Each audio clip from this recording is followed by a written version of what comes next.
Assalamualaikum warahmatullahi wabarakatuh. Shalom, Om Swastiastu, Namo Buddhaya, Salam Kebajikan. Selamat datang dalam praktikum Fisiologi Ternak tahun 2021 dalam acara Darah. Selamat menyaksikan video praktikum dan jangan lupa mencatat hal-hal yang penting yang perlu diperhatikan. Selamat belajar. Darah merupakan cairan jaringan tubuh yang berada di dalam pembuluh darah. Fungsi dari darah itu sendiri yaitu mengangkut oksigen, menyalurkan nutrien dalam tubuh, mengangkut zat sisa metabolisme dan zat berlebih, dan juga mengangkut zat penyusun imun yang berfungsi mempertahankan tubuh dari berbagai penyakit.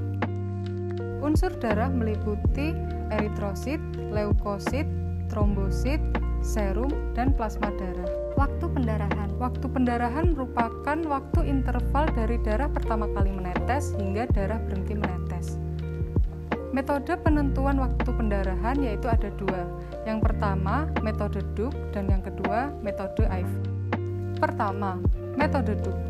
Metode Duke dilakukan dengan membuat perlukaan dengan lancet, kemudian waktu darah pertama kali menetes dicatat hingga darah berhenti menetes. Kedua, metode IV. Metode IV dilakukan dengan memasang manset tekanan darah, kemudian membuat luka kecil pada flektor lengan bawah. Selama prosedur tekanan lengan atas dipertahankan pada 40 mmHg. Normalnya, waktu pendarahan terjadi 3-8 menit.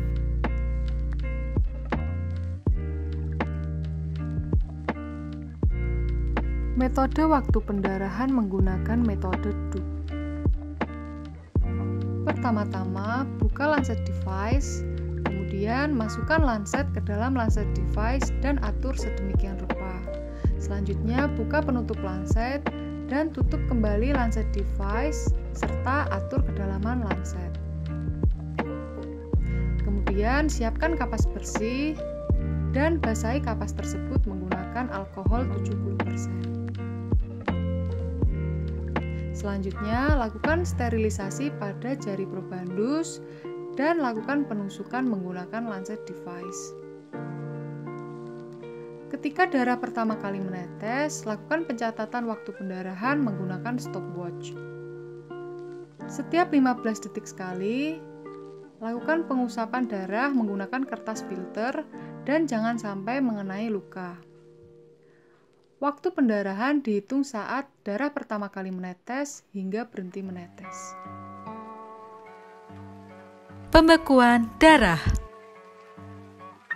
Pembekuan darah atau koagulasi darah merupakan suatu proses kimiawi di mana protein plasma besar akan berinteraksi sehingga dapat mengubah molekul protein yang larut yakni fibrinogen menjadi gel stabil yang tidak larut yakni fibrin. Sedangkan waktu koagulasi darah merupakan waktu dari mulai darah keluar sehingga menjadi benang-benang fibrin. Materi praktikum pembekuan darah.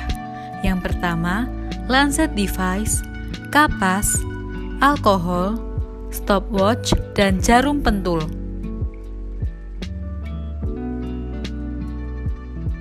Metode praktikum pembekuan darah.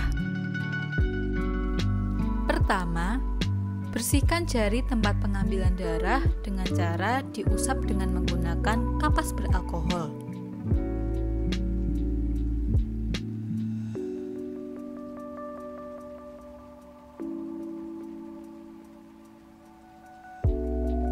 Kemudian, tusuk jari dengan menggunakan lancet device yang steril.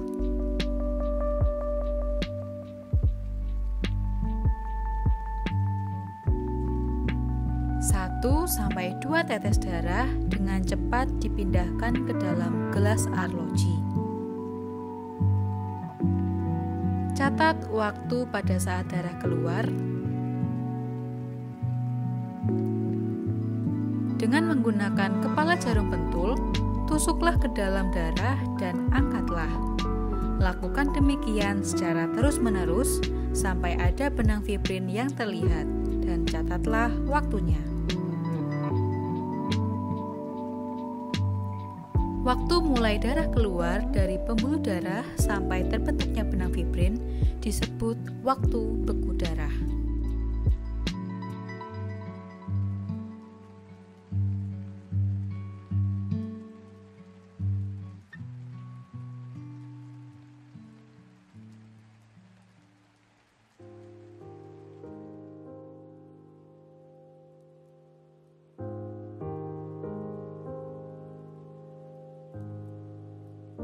kadar hemoglobin dalam darah. Hemoglobin merupakan suatu protein yang kaya akan zat besi. Hemoglobin ini memiliki sifat afinitas atau daya gabung terhadap oksigen, sehingga hemoglobin dapat mengikat oksigen menjadi oksihemoglobin di dalam sel darah merah. Metode yang digunakan untuk mengukur kadar hemoglobin di dalam darah yakni ada dua. Yang pertama metode Sahli dan yang kedua adalah metode sianomet hemoglobin.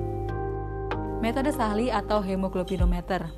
Tujuan dari pemeriksaan Hb Sahli adalah untuk mengukur kadar Hb seseorang dalam gram per desiliter.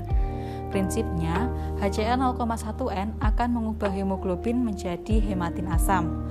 Larutan ini nanti akan ditambahkan aqua destilata sehingga warnanya akan muncul sesuai dengan standar warna yang ada pada alat hemoglobinometer. Metode sianomet hemoglobin.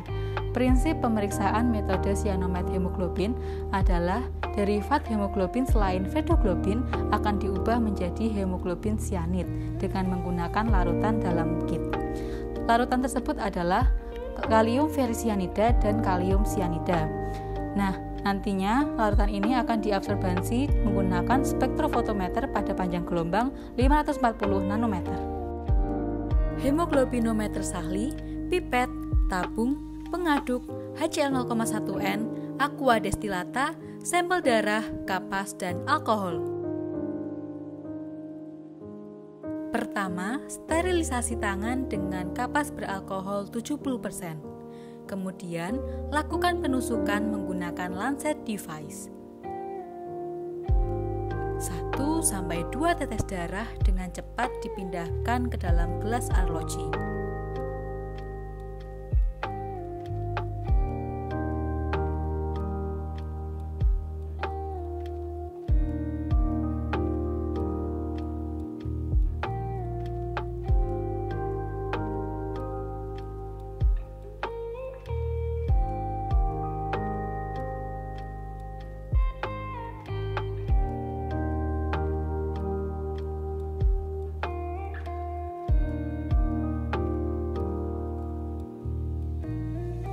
Kemudian, tabung hemometer diisi dengan larutan HCl 0,1N sampai tanda 2.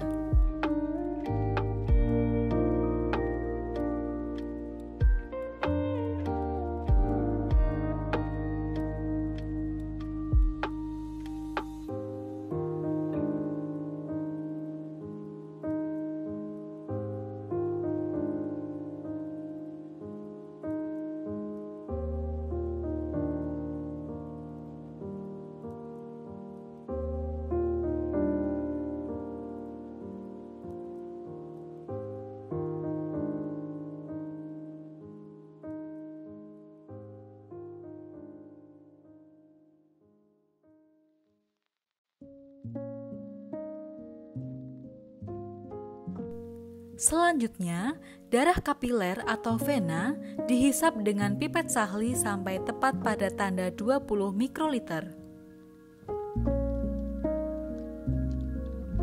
Darah yang sudah dihisap kemudian dimasukkan ke dalam tabung yang berisi larutan HCl.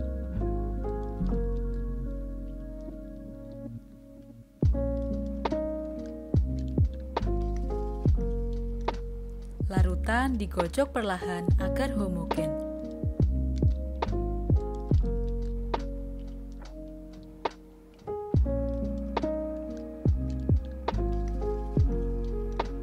Tunggu selama 3 menit untuk pembentukan asam hematin.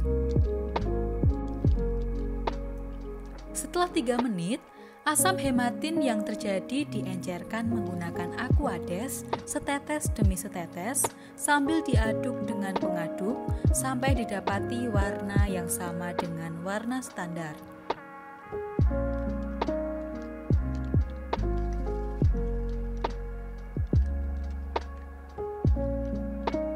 Terakhir, meniskus dari larutan dibaca. Meniskus dalam hal ini adalah permukaan terendah dari larutan. Pengukuran tekanan darah.